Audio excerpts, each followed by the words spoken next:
Oui, je vous avais dit que cette vidéo sortirait que samedi, mais vous inquiétez pas, j'ai d'autres projets pour vous ce week-end. Bonjour à tous les amis, c'est Adrien de la chaîne Solotech, j'espère que vous allez bien. En tout cas moi ça va super, donc aujourd'hui on se retrouve pour la vidéo test du smartphone de chez Xiaomi, le Redmi Note 4X. Donc si vous n'avez pas encore vu la vidéo unboxing de ce smartphone, je vous la mets bien sûr dans la description. Comme d'habitude, si mon travail vous plaît, n'hésitez pas à le récompenser en mettant un petit like et un petit commentaire, et bien sûr à vous abonner à la chaîne. Donc c'est parti les amis, commençons le test du smartphone de chez Xiaomi, le Redmi Note 4X. Donc commençons par son écran assez joli de 5,5 pouces, un écran IPS LCD avec 16 millions de couleurs et le multitouch en 10 points. Donc on est sur un écran avec une résolution Full HD et une densité de pixels d'environ 401. Donc pour ma part, je trouve cet écran assez joli, autant au niveau de la luminosité, autant au niveau du rendu des couleurs. Franchement, j'étais assez agréablement surpris du niveau de qualité de cet écran, vu qu'il fait quand même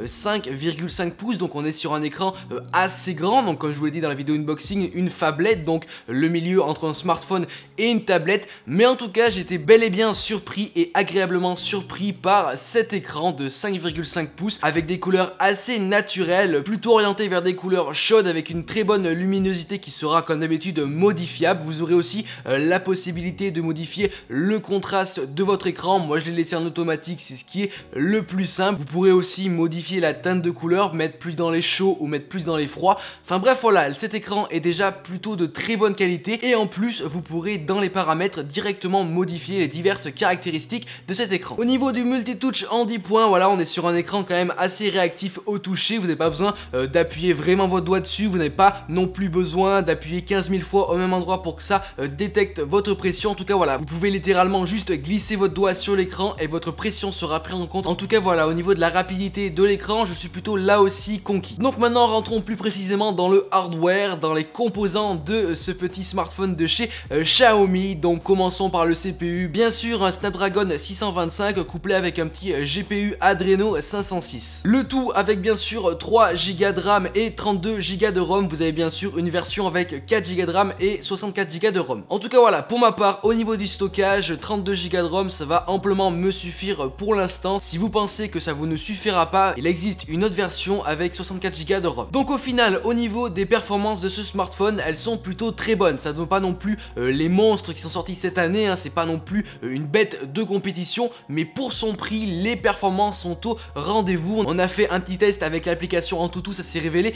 assez concluant et j'ai testé là aussi divers jeux, des jeux en 3D et franchement il est fait plutôt bien tourner. Il n'y a vraiment aucun souci là-dessus. Les jeux sont de très bonne qualité, autant au niveau de l'image, autant au niveau de la fluidité. Pareil au niveau des vidéos YouTube en 4K, il est fait tourner sans trop de problèmes. Vous pouvez voir d'ailleurs sur les plans que sur le smartphone il n'y a vraiment aucun lag, autant au niveau de la vidéo, autant au niveau de jeu. Il n'y a aucune perte de qualité, aucune perte de fluidité. En tout cas voilà, le Snapdragon 625 couplé à l'Adreno fait du bon taf. Moins de 130 € pour un smartphone avec ces composants là et ces capacités, ces performances là, c'est plutôt un très bon prix et je suis quand même agréablement surpris par Xiaomi pour le travail qui a été effectué sur ce smartphone. Donc maintenant au niveau de l'OS, ce Xiaomi Redmi Note 4X tourne sous un Android 6.0 Marshmallow avec bien sûr une surcouche MIUI 8.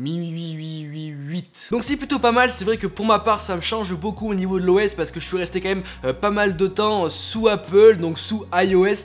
Donc c'est vrai que voilà, pour moi ça a été un vrai changement. On n'a pas les mêmes réflexes que sous un smartphone sous iOS, mais en tout cas voilà, j'ai redécouvert Android et j'ai vraiment apprécié, autant au niveau de la personnalisation qu'on peut faire. On peut changer vraiment tous les thèmes, il y a des fonds d'écran à télécharger, il y a divers thèmes, il y en a vraiment énormément. Je me suis amusé quand même une soirée à trouver un thème vraiment sympathique et vraiment le choix en termes de personnalisation dans les paramètres. Et la surcouche MIUI 8 rend vraiment bien. J'ai là aussi découvert ça parce que c'est vrai que j'avais jamais testé ou eu de smartphone avec une surcouche MIUI 8.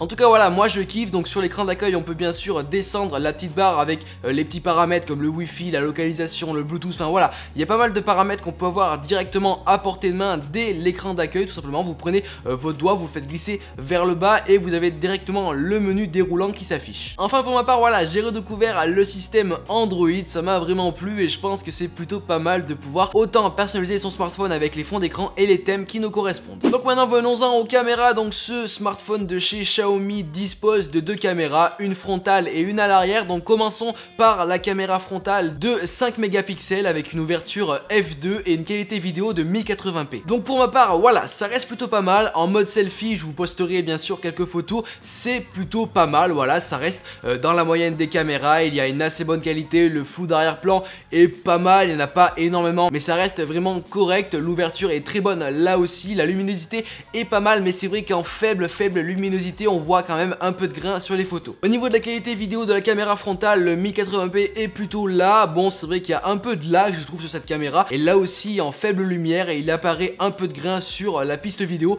mais en tout cas voilà, cette caméra frontale reste dans la moyenne des smartphones, elle fera bien son taf en mode selfie pour prendre vos petites photos sur Snapchat et aussi pour prendre quelques vidéos. Donc maintenant passons à la caméra qui se trouve à l'arrière, donc une caméra de 13 mégapixels avec une ouverture f2, avec diverses fonctionnalités comme l'autofocus, le flash dual LED, le touch focus, détection visage, la fonction panorama et aussi le HDR. Donc en termes de photos, cette caméra est plutôt très bonne, il y a vraiment énormément de modes qu'on peut choisir comme le mode panorama, le mode portrait, le mode HDR, enfin voilà, il y a énormément de modes différents que vous pouvez choisir pour faire de la photo, quasiment qualité professionnelle. Franchement il fait de très bonnes photos, 13 mégapixels c'est quand même plutôt pas mal. Là aussi même problème que la caméra frontale, en faible luminosité, il y a un peu de grain qui apparaît sur la photo et le smartphone a un peu de mal à gérer la luminosité, mais en tout cas voilà, en pleine condition, ce smartphone de chez Xiaomi se débrouille plutôt bien, ce qu'il se débrouille même très bien, et franchement c'est plutôt une bonne surprise pour un smartphone à moins de 130 €. Maintenant au niveau de la qualité vidéo, bien sûr on a le classique 1080p 30 fps, mais nous avons aussi de disponible le 720p 120 fps pour les ralentis. Donc tout d'abord le 1080p 30 fps est plutôt classique, il a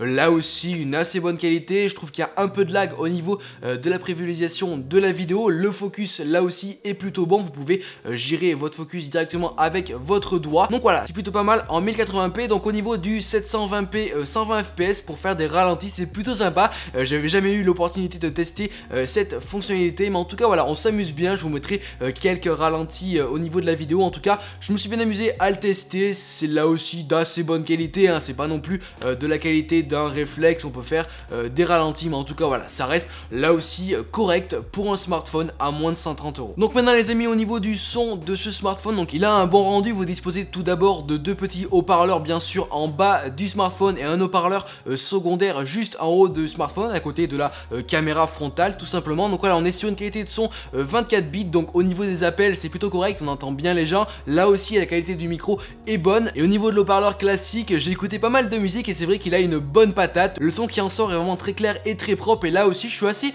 conquis à ce niveau là. Pour en finir les amis, au niveau de sa batterie de 4100 mAh, franchement là aussi elle tient plutôt bien la charge, c'est vrai qu'elle est un peu difficile à recharger, on met pas mal de temps, même voire plusieurs heures à la recharger, c'est plutôt compliqué, mais à ce niveau là ce smartphone tient vachement la batterie, en même temps avec une batterie de 4100 mAh on peut pas s'attendre à autre chose. En bref voilà, pour finir, ce smartphone de chez Xiaomi, le Redmi Note 4X est plutôt pas mal, franchement mon test est assez concluant, j'ai été assez conquis par les divers tests que j'ai pu en faire, j'espère que le test vous aura plu. Si je devais donner mon avis personnel sur ce smartphone, vu que ça va être mon smartphone personnel, je le trouve assez sympathique. Tout d'abord j'en ai pris un parce que je voulais redécouvrir un peu l'effet Android, et là je suis vraiment conquis avec surtout la surcouche MIUI 8 qui est plutôt pas mal, la grandeur qui peut être un petit bémol pour certaines personnes parce que c'est vrai qu'il est assez grand, donc c'est une version Note hein, donc elle est plutôt grande. Après moi ça me dérange pas forcément, même si j'ai dû quand même m'habituer à la grandeur de ce smartphone, mais en tout cas voilà les amis, pour moins de 130 €, ce Xiaomi Redmi Note 4X est un bon smartphone, je vous le conseille. Bien sûr je vous mets le lien en première ligne de description, n'hésitez pas à les check. Donc voilà les amis, j'espère que ce test vous aura plu, c'était le smartphone de chez Xiaomi, le Redmi Note 4X, un smartphone assez cool, assez classe, design, performant et surtout les amis à moins de 130 €. Alors si vous cherchez un smartphone dans ces prix là, n'hésitez pas à foncer. Comme d'habitude, si mon travail vous a plu, n'hésitez pas à lâcher un gros like pour récompenser mon travail, ça me fera énormément plaisir, et surtout n'hésitez pas à mettre votre avis sur ce smartphone directement dans les commentaires, et pour finir bien sûr à vous abonner à la chaîne. En tout cas les amis, moi je vous dis à plus dans une prochaine vidéo très prochainement, ne vous inquiétez pas, allez ciao tout le monde.